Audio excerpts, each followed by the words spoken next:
আসসালামু আলাইকুম ওয়া রাহমাতুল্লাহি ওয়া বারাকাতুহু। সম্মানিত দর্শক সকলকে স্বাগত জানাচ্ছি বিআর মাসুদ ব্লগের আরো একটা নতুন ইন্ডিয়ান ভিসা রিলেটেড ভিডিওতে। বন্ধুরা, আমার এই ভিডিওটা তাদের জন্য যারা এই মুহূর্তে ভারত যাওয়ার কথা চিন্তা করছেন। বিশেষ করে যারা যেকোনো ভিসাতে এখন এই মুহূর্তে যেকোনো উদ্দেশ্য হাসিলের জন্য ভারতে যাওয়ার চেষ্টা করছেন তাদের জন্য ভিডিওটা সত্যি খুবই গুরুত্বপূর্ণ। আরেকটা কথা বলি যে যারা চেষ্টা করছেন এই মুহূর্তে মানে বিয়ে-শাদী করেছেন, তারা ভারতে যাবেন, সেটেল হবেন, তারা এলটিপি ভিসা নিবেন। এই সমস্ত বিষয়ে যারা চিন্তা করতেছেন তাদের জন্য, বিশেষ করে যারা চিন্তা করতেছেন একটা মেডিকেল ভিসা নিয়ে ট্যুর করতে যাব, এটা তাদের জন্য। এবং সর্বোপরি ভারতে এই মুহূর্তে যাওয়ার টেনডেন্সি যাদের আছে প্রত্যেকেরই আমি বলব আজকের আমার এই ভিডিওটা দেখা উচিত। অবশ্যই ভিডিওটা শুরু থেকে শেষ পর্যন্ত দেখবেন। এখন কথা হচ্ছে যে আমাদের বাংলাদেশ থেকে ডাবল এন্ট্রি ভিসায় বিশেষ করে যারা ভারতে যেতে চায় যে বিভিন্ন দেশের এম্বাসি ফেস করার জন্য ইউরোপ এবং কিছু দক্ষিণ আমেরিকা বা ল্যাটিন আমেরিকার কিছু দেশ আছে এই সমস্ত দেশের এম্বাসি গুলো কিন্তু ইন্ডিয়াতে বাংলাদেশে না থাকার কারণে তাদেরকে যেতে হচ্ছে। তো এরা যেটা করে যে সাধারণত স্লট যেহেতু একেবারেই কম, প্রতিদিন ২ টা ৩ টা বা ৪ টার বেশি স্লট আসে না ডাবল এন্ট্রি ভিসায়। এরা মেডিকেল ভিসার স্লট নিয়ে মেডিকেল ভিসা নিয়ে ভারতে চলে যাচ্ছে। আপনাদেরকে একটা কথা বলে রাখি যে অনেক ক্ষেত্রে কিন্তু অনেক এজেন্সি আ শতভাগ আপনাদেরকে গ্যারান্টি দেয় যে আপনি যেকোনো ভিসাতে শুধু ভারত আসেন, এম্বাসি ফেস করার দায়িত্ব আমাদের। এটা নিয়ে আপনাদের আর কোনো সমস্যা হবে না। এ বিষয়ে মানে মানে খটকাটা এখানে। যে আপনি আপনাকে যে এম্বাসি ফেস করিয়ে দিবে যে দালাল বা যে এজেন্ট সে আপনাকে হয়তো গ্যারান্টি দিল। কিন্তু সার্বিক যে প্রশাসনিক গ্যারান্টিটা, সেটা কি সে দিতে পারবে? যদি দিতে পারে তাহলে যান। কারণ এই মুহূর্তে যদি আপনি কোনোভাবে ধরা পড়েন যে আপনি মেডিকেল ভিসায় গিয়ে, আবারও বলছি আপনি মেডিকেল ভিসায় গিয়ে এম্বাসি ফেস করেছেন। হয়তোবা এম্বাসি আপনার কোনো সমস্যা করেনি বা করবেও না। বাট আপনি যদি শুধু এতটুকু আইডেন্টিফাই হন, আপনি কি মনে করছেন আপনাকে শুধু ভারত নিজ দেশে পাঠিয়ে দেবে? না। এই মুহূর্তে আপনার জন্য পেনাল্টি। পেনাল্টি আপনাকে সোজা এখন কারাগারে যেতে হবে। আর ইতিপূর্বে এ ধরনের ঘটনা ঘটছিল। এই মুহূর্তে যারা ধরা পড়তেছে তাদের শতভাগ এ ধরনের মানে তাদেরকে পেনাল্টিতে যেতে হচ্ছে।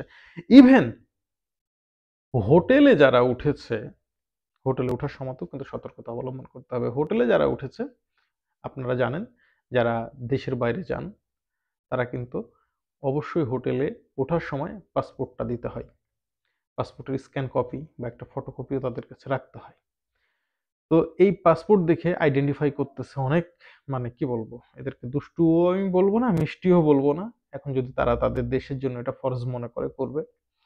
তো তারা কিন্তু আইডেন্টিফাই করে তারাই রীতিমতো পুলিশকে ডেকে ধরিয়ে দিচ্ছে। এই রেকর্ডটাও আছে। ভিসা হচ্ছে কলকাতার, অর্থাৎ কলকাতা হাসপাতালে যাওয়ার ভিসা। সে গেছে দিল্লিতে এম্বাসি ফেস করতে। যে হোটেলে উঠেছে সেই হোটেলে হচ্ছে সেই মানে পাসপোর্টের কপি দিয়ে উঠেছে।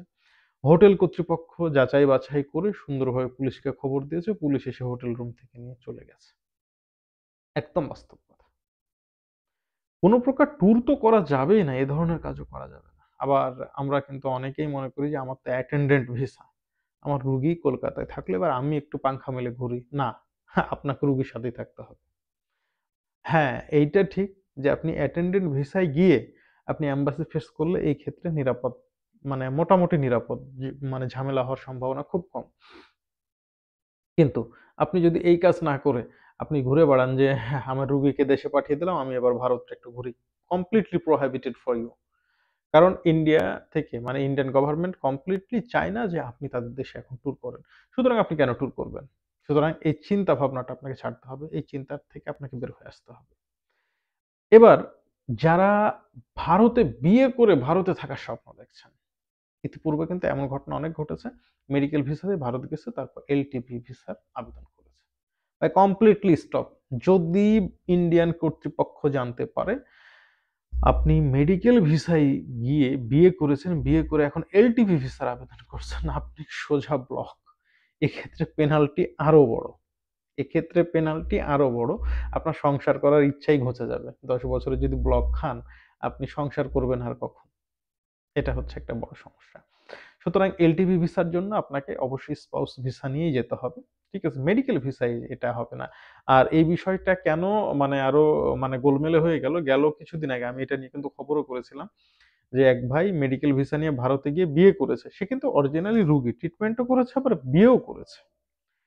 এখন সে যখন ব্যাক আসছিল ইমিগ্রেশন কর্মকর্তার সাথে কথার এক মুহূর্তে সে বলে ফেলে, স্বীকারও করে নেয়। এই যে সে বিয়ে করেছে এটাই হচ্ছে তার অন্যায়। তাকে ১০ বছরের জন্য অ্যাপ্লাইড সিল মেরে দিয়েছে। সো এখন সে কি করবে? তার করার কিচ্ছু নাই। এরপর পরই কিন্তু ইন্ডিয়ান প্রশাসন এটা নড়ে বসে। যদিও বা এটা কিন্তু আননোটিফাই, এটা কিন্তু মানে কোনোভাবেই নোটিফাই করেনি। কিন্তু এটা বর্তমান কর্মকাণ্ডে যুক্ত হচ্ছে। সুতরাং এ বিষয়েও কিন্তু আপনাকে সতর্ক থাকতে হবে। আরেকটা বিষয় আছে, বাংলাদেশের অনেক ভাই আছে যারা ভারতে গিয়ে রাজনৈতিক আশ্রয় নিতে চাচ্ছে। তাদেরকেও কিন্তু ভারত সরকার এলটিভি ভিসা দেওয়ার কথা বলেছে। বাট আপনিও মেডিকেল ভিসায় যেতে পারবেন। আপনাকে বৈধভাবেই ভারত যেতে হবে। কোন দলের কথা বলছি আশা করছি বুঝতে পেরেছেন। তো তাদেরকেও যদি যাইতে হয় এইভাবেই যেতে হবে। এর বাইরে কিন্তু কল্পনা করার কোনো সুযোগ নাই। তো এখন যদি আপনাকে ভারত প্রপারলি ভ্রমণ করতে হয় তাহলে যে ভিসাটা দরকার সেটা নিয়ে আপনাকে করতে হবে। আশা করি সবাইকে বোঝাতে পেরেছি। আসসালামু আলাইকুম ওয়া রাহমাতুল্লাহ।